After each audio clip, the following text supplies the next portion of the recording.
That's how you respond after 3 days off. The Panthers get blown out in Carolina in the third period, and more importantly, they beat themselves.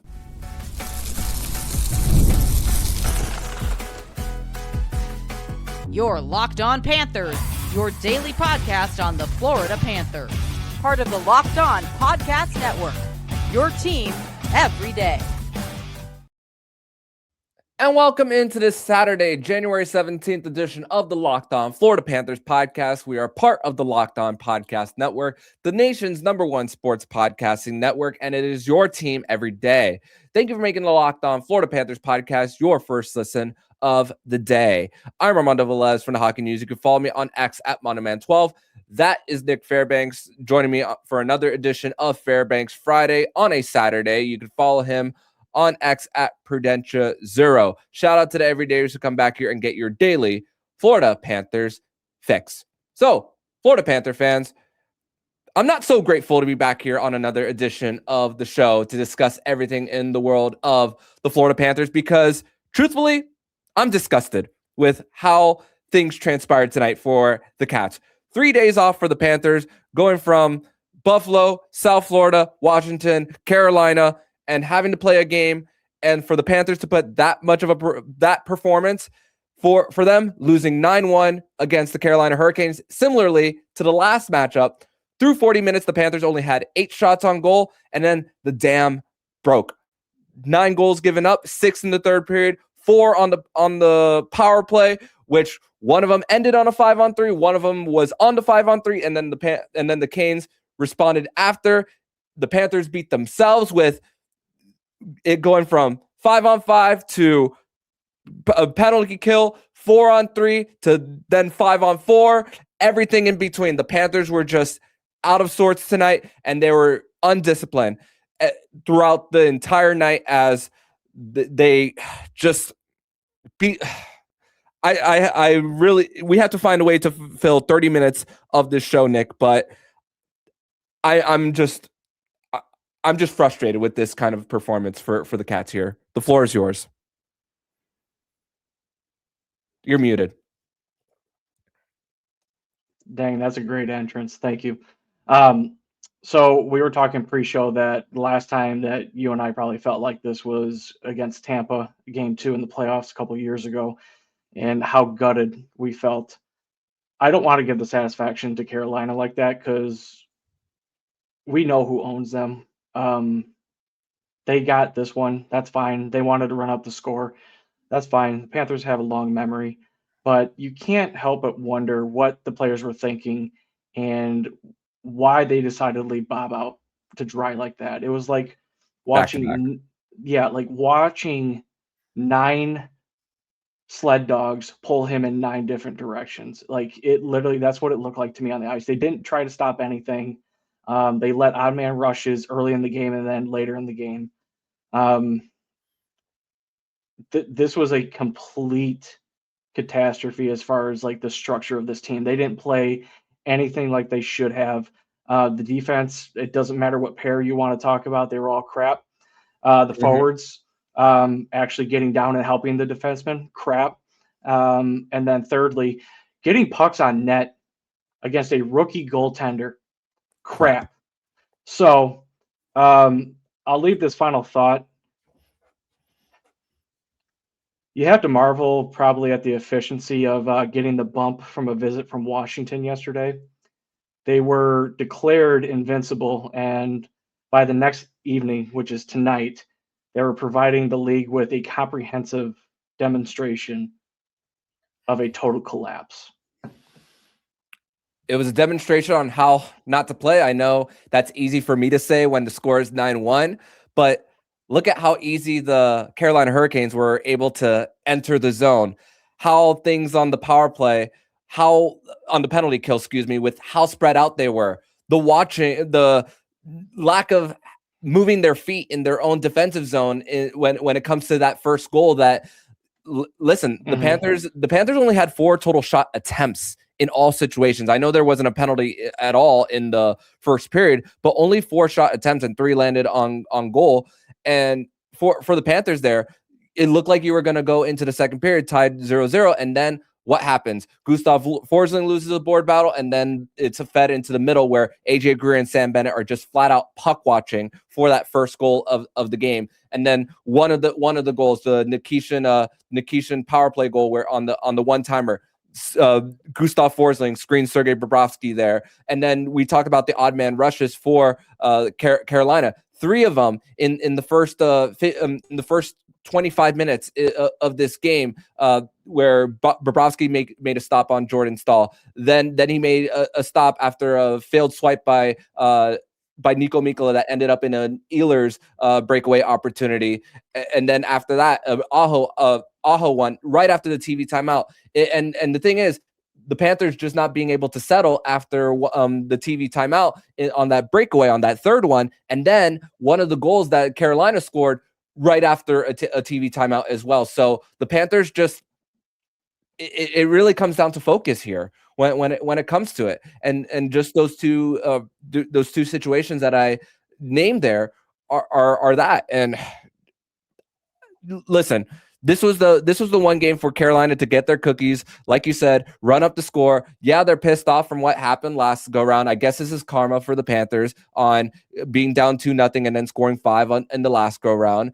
But damn, it was 3-1 after 2, and we thought that the Panthers were going to get power play going into the third period, but Mackie Samoskevich, he decides to slash Jalen Chatfield while the Panthers were already going to go on the power play. Sam Bennett gets that 10-minute misconduct that shuffles the lines there for the third period. Donovan Zabrango, I know he wants to stand up for Jesper Boquist, getting that roughing call on the fighting. So that leaves Jeff Petrie having to play with another guy for at least and also the Carolina Hurricanes scored on that power play, mind you. Mm-hmm. That carried over to another period as well. So it's just the Panthers just they were like a ticking time bomb throughout this game. And I mentioned the times where the Panthers were on the power play. The fact that 2 guys who are your better penalty killers, Anton Lundell and Sam Reinhart, in a matter of minutes, they're both going to the box. So you don't have your best penalty killing forwards on the ice neither for those situations. So it was just, when I say the Panthers beat themselves, I'm gonna you can play a drinking game with the amount of times I'm gonna say this on today's show. It was really that. So let me help with that. The Panthers really did beat themselves. So I think the thing that we have to look at too is they had 3 days off. They had the celebration yesterday, and they come into this game maybe feeling a little bit cocky or feeling a little bit, full of themselves because, they can take Carolina at any point. But don't do things that will, one, inhibit your ability to even give your chance at winning the game.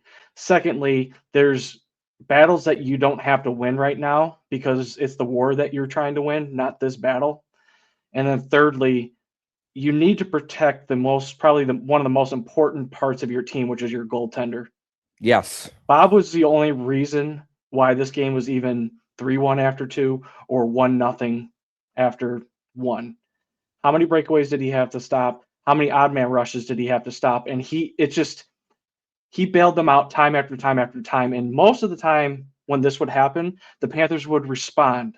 They would be able to get some pucks on net, and they would be able to come back and claw their way back.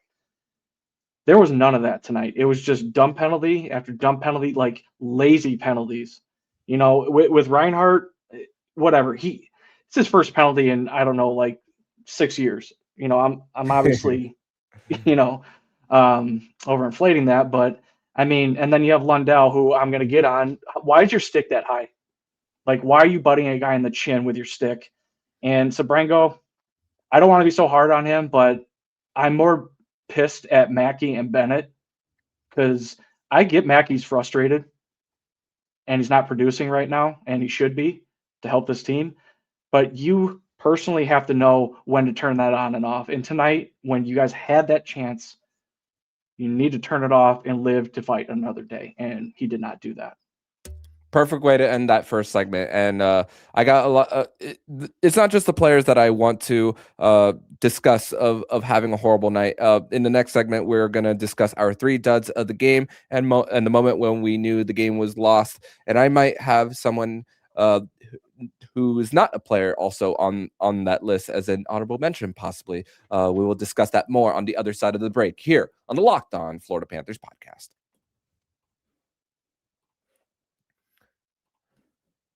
Today's episode is brought to you by Indeed.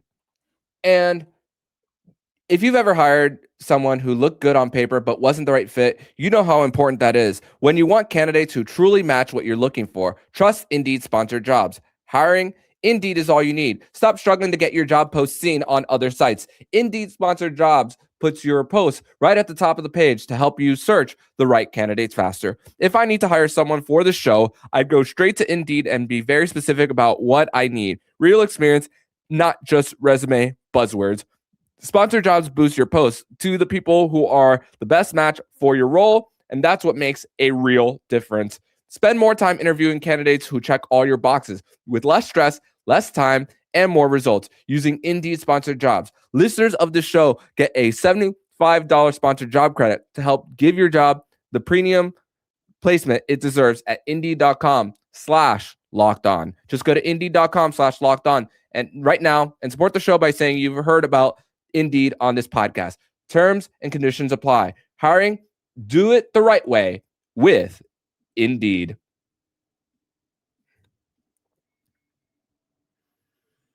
Segment number 2 here on this Saturday, January 17th edition of the Locked On Florida Panthers podcast. Thank you once again for making the Locked On Florida Panthers podcast your first listen of the day. Armando Velez here with Nich Fairbanks on another edition of Fairbanks Friday on a Friday night going into Saturday. And have you heard of our Everydayer Club? It's an access to an ad-free audio feed for the Locked On Florida Panthers podcast, compatible with Apple, Spotify, and every other major podcast app. An invite to the members-only Locked On Everydayer Club Discord server, which includes a group chat just for listeners of the show. Tap the link in the show notes to learn more. So it's a Florida Panthers loss, which means that we are going to be discussing our 3 duds of the game and the moment when we knew the game was lost. So I'm going to start with an honorable mention for the Panthers here, Nick, and I'm going to go with Paul Maurice here. And I think, and I'm not going to egg him for leaving Bobrovsky out there because front end of a back-to-back, you need Daniil Tarasov as fresh as you need to respond, hopefully in Washington on Saturday. But while the Panthers were on the power play, obviously Etulis Torino was pushed into the crease where he knocked into Brandon Bussey. You could argue that with Brandon Bussey knocking the helmet away from the crease there to create space, but Etulis Torino did have the armpit under the stick. And the moment that I saw that the Panthers were challenging, I yelled literally no at my TV because I did not think that was going to be enough to overturn when the Panthers did score and they had 31 seconds left. So why are you challenging that at that time, which I thought was very irresponsible for Paul Maurice. So that's an honorable mention. Third dud, Sam Bennett, misconduct when the game was still in reach and stood still, like I mentioned earlier, with along with Greer on that first goal. Second dud, Donovan Zabrango, first major breakaway on Jordan Stahl, out of position on the Hall goal, going for the check near the top of the circle on his goal. And then number 1 dud, I'm going to go with Ekblad and Forsling. I mentioned the easy entries, going for being out of position on the penalty kill, being so widely spread out. He gave up one of the third, I believe the third breakaway opportunity for them, and then Gustav Forsling, like I mentioned, losing that board battle, screening Bobrovsky, taking a dumb penalty while the Panthers were on the 4-on-4 while the Carolina Hurricanes were breaking out of their zone as well. That led to their second 5-on-3 goal. I know there was a power play goal for the Canes that was technically 5-on-4, but it was just as the 5-on-3 ended. So it's in my mind, it's still a 5-on-3 goal, even though statistically it wasn't. So those are my 3 duds of the game. How about you? So my third dud of the game, I'm going to give to Sam Bennett. Every time he seems to take a step forward and show that he's maturing, that he's being the leader that the team needs right now, he goes out and has a performance like this, takes himself out of the game, and on top of that is not able to make any kind of impact on the game whatsoever. And when they try to put him in to make an impact, it's negligible at best. So he's my third dud. Second dud is definitely going to be the defensive core, all six of them. All damn six. Nobody had a good game. Nobody could box out in front. Nobody could win a board battle. I'll just leave it at that. I don't want our listeners to, get too negative about this team.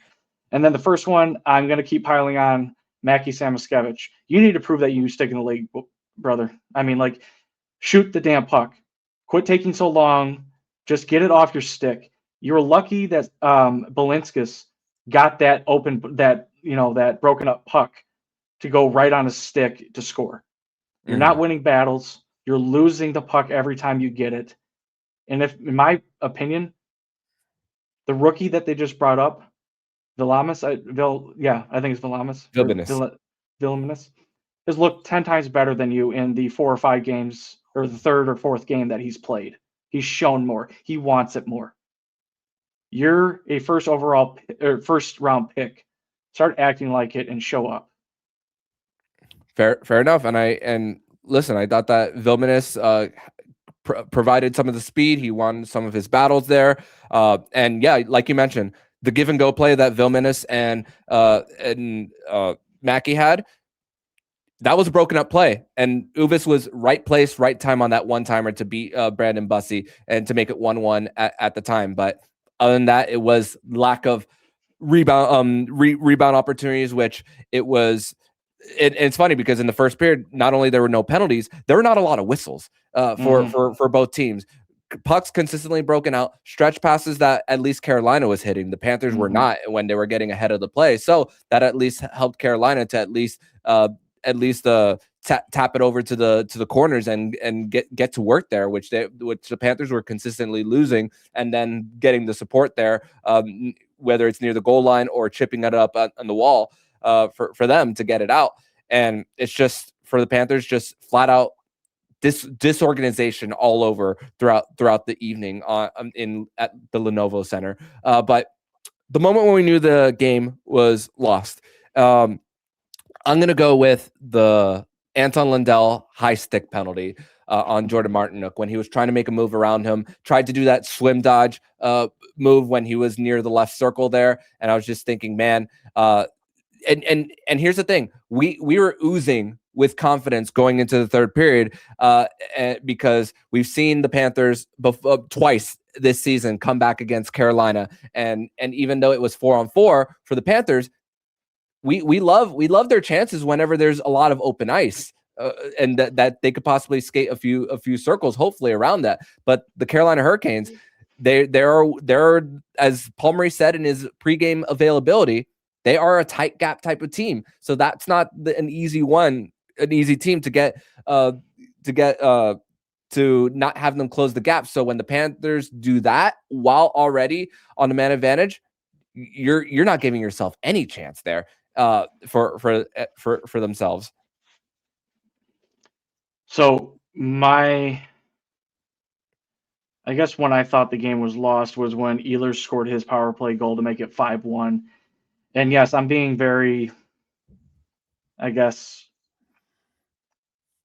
I still had hope that the Panthers, even going down 4-1 after, I think it was, Svechnikov that scored, that they still had a chance. I mean, they had plenty of the third period to come back. All they needed was one goal to get back into it. But as soon as Ehlers scored on the power play after the parade to the penalty box, the game was basically out of hand after that. Just too many penalties, guys not being, responsible or holding up, any kind of resilience whatsoever. So definitely when it became 5-1, but really 9-1. I felt like this, outside of, what we spoke about in the first segment, this also felt like a game, and I think it was like 2002, where the Capitals beat the Panthers 12-2. Jaromir Jagr was on that team. I do not want to compare this team with that garbage that we had to watch and live through for a decade and a half. I don't want to do that. But just seeing the score and how they played tonight, they looked like a bunch of guys they just signed off the waiver and like, hey, we got a team. And you think about those goals in the last 3 minutes where it was 8-1 and then 9-1, where the Panthers just, okay, they're gonna not even try on those breakaway opportunities that the Panthers were trying to, that when they turned the puck over then. And it's just like, man, at least show some fight. I know you're down 7-1 at the time, but I mean, I you see it here on the bullet notes if you're watching this on YouTube, and let me read that last bullet point that I have. Entire team owes Bob an apology. I hope that when they went to the locker room, every player went one by one, gave him a handshake, a hug, and said, I am sorry, because he did not deserve a night like this. No way in hell did he. And it's for those who are not watching on YouTube as well, it's bad when I have my glasses on for a show, because that's how you know that I'm really distraught, angry, everything in between when it comes to how this team performed. And the Panthers are gonna have to find a way to be mad, and maybe it's a good thing that they will be, because it's an opportunity to return to DC for the second time in 3 days and face off against a Capitals team that they have quite owned this season, which we are going to discuss next here on the Locked On Florida Panthers podcast.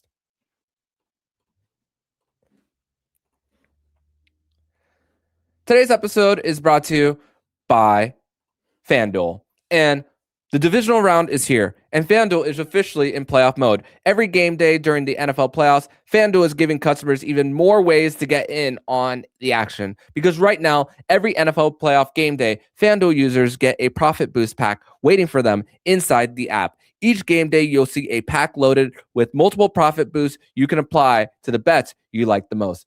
Open your profit boost pack first thing on game day and see what boosts you want to apply. The boost lets you lean into your game day instincts, whether you're backing momentum, defense, quarterback play, or coaching. The boost gives you more juice on the bets you already like instead of forcing you to bet something new.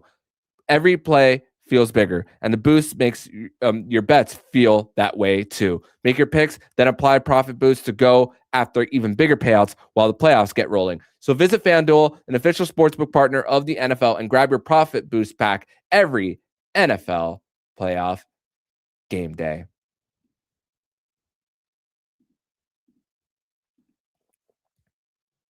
Segment number 3 here on this Saturday, January 17th edition of the Locked On Florida Panthers podcast. Thank you once again for making the Locked On Florida Panthers podcast your first listen of the day. Armando Velez here with Nich Fairbanks on another edition of Fairbanks Friday, this time on a Saturday, as the Panthers will have to find a way to respond. And this is what the New York Rangers were feeling like last Saturday when they went into Boston. This is what the New Jersey Devils were feeling a few weeks ago when they played the New York Islanders. Both of them giving up a 9 and a 10 spot, respectively. And thankfully, the Panthers are a proven bunch. Thankfully, they still have a bunch of their pieces together that they have consistently responded after horrid performances here. And the Panthers now going to DC. Danil Tarasov is expected to get the start. And it's against a Washington team. Although the 2 games that they played previously against Washington were at Amerant Bank Arena, they found a way to get to Logan Thompson after he's been sensational this season. Washington has kind of fallen off. The Panthers have 2 games in hand in a game in a team that they're chasing. One of Philadelphia, Washington, Toronto, those teams that they're chasing. Big swing game for and an opportunity for the Panthers to truly respond. So I know every game is must win, Nick, and thankfully that the Panthers, maybe it's a good thing that the Panthers kind of went through this, because I expect the Panthers first 10 minutes, possibly a, I don't know, 8-5, 8-3 shot advantage in the first 5, maybe somewhere in the 10s even. As far as the plus number, I'm expecting the Panthers to really, truly turn it on Saturday night. Well, they have no excuse because they got plenty of rest tonight. Nobody showed up. Everybody was in the box. So there's absolutely no excuse for coming out hard tomorrow and putting up hopefully a big number in the first period, or at least getting those chances. So I'm expecting a response. Will it turn into a win? We'll see. Last time I watched Washington, they played the Sharks, who I've been watching more lately because Celebrini is ridiculous. He's awesome. 20 more points than the next best guy. Jesus, yeah. So I don't want to turn this into a Celebrini fanboy show. I still got to pump Lundell's tires from time to time, but that team went in there and they took a 3-1 lead going into the third period, and then they turtled. I think the Panthers can outwork this Capitals team because they want to get in the playoffs. They want to win a cup, but what are they really playing for? Like, Ovechkin's probably his last season. I hope not, because I like watching him play. They have Thompson, goaltender, who's been really good for them. They have everybody else who's getting older. I mean, they have a few young guys that are looking good, but like, this is a time for the Panthers to overcome this hill or this stigma that they just got over the last couple of days and show that they still deserve to be in this playoff chase, because the next 2 or 3 games, if they win them, we're still talking playoffs. If they lose probably the next 2 or 3 games, we're probably looking on the outside going in, and we need a winning streak. And we still don't have any definite date of when we're going to be getting players back. And that, to me, is concerning. I actually, just to close this out, when I was on Cats and Bolts, I told Rod that I think by January 15th is when I would probably be able to press the meter if I was worried or not. We are here. Here we are. I am about 80% worried now. Back when I announced it, I was probably about in the cool 10s, 15s. I'm about 80% now with this showing. What a swing. And hey, happens. Yeah. And the Capitals as of late are also falling in a way. 4-5-1 in their last 10. They are dealing with a few injuries, even though Tom Wilson did return to practice on Thursday, so he is expected to play. Justin Sordiff is currently day-to-day. He's been out of the lineup. Dylan Strome, going back to the top line after Sordiff played a few of those top line minutes. He was only limited to 6 minutes and 17 seconds against Nashville in his most recent game. So it's been a little bit less than a week since Justin Sordiff has been in the lineup, former Panther who got his first hat trick. There's also something on Jacob Chikrin. He missed Friday's practice for personal reasons. So we'll see if he eventually is in the lineup for the Capitals. So something to watch as a guy who's maybe should have been on the Canadian Olympic team this year, but the Panthers have found a way to get to Logan Thompson this season, and it's a little bit of a youth movement while with some veterans. And I thought that Washington was going to be a regret. They were a regression candidate. I did not have them in the playoffs this year, and they're one of the teams who have played the most games, more games than most of the teams playing in the wild card. So it's a must win for Washington as well, just as much as it is the Panthers here. So it may be the game of the night for the entirety of the NHL. I know I might be exaggerating, wearing seeing this from a homer lens here, because maybe this might be the game for either team that might actually put that could put the nail in the coffin. I'm or at least closer to putting the nail in the coffin, because the Panthers are not as far out as in points as they were back in 2023, but everybody's going to overtime in the NHL. These are all 3-point games that are going on this year, so there's no guarantee that. And listen, I'm scoreboard watching just as much as a lot of you guys, and you see that these are 2 points for one and 1 point for the other. For example, Vegas Toronto the other night. That was a 2-point game. That was a 3-point game for both teams. So that's most recent memory for me. But Panthers need a win, and they need a win in regulation, which thankfully they've been able to do. So I'll leave it with this: the team that wins or gets down deep in the behind the net and wins those battles will win tomorrow. If they win those battles, if the Panthers do it and they get it up to the blue line, just start chucking them on net. I don't care. Just get something on net, something more than 13 or 14 that you finish with tonight. Just show something. For the love of God. Please. Yeah. And it's crazy. Maybe I jinxed this for when I first tweeted this out for this team when it was still 1-1. The PDO was going to look well in the Panthers' favor because they were not controlling play, and they still found a way to get one goal while Sergei Bobrovsky was saving their bacon. And wow, did that turn in a wrong direction and in a way which we did not expect. But again, one game can skew stats, obviously. But the thing is, for the Panthers, they've been giving up these cheap goals all season with screens, weird bounces, being too spread out, the slot being open, which terrible pinches. Yep. And they're just not getting their chances off the forecheck as much, and we didn't really see as much inside play as we're used to. So, listen, life comes at you fast in the NHL, and windows can shut. I'm not saying that it is that for the Panthers with everything that they're going through, but it's crunch time. It's crunch time on January 16th going into January 17th.